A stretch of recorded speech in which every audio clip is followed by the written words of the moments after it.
أنا أوجه لبناتي نصيحة.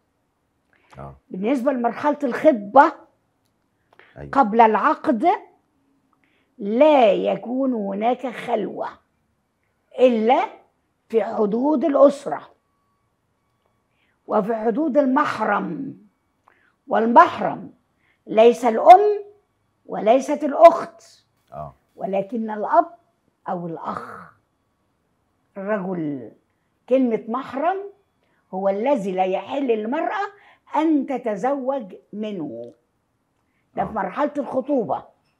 مرحلة عقد القران تمام لهما الاستمتاع، ولكن خشية أن تكون هناك نفس ضعيفة من الرجل وليس من المرأة فيسيء إلى المرأة ويتخلى عنها ويسبب لها العار هي وأسرتها، فأقول لها صبرا جميل إلى أن تنتقلي إلى بيت الزوجية مع الدف ومع أيوة. الإعلان ومع الفرح وغير ذلك.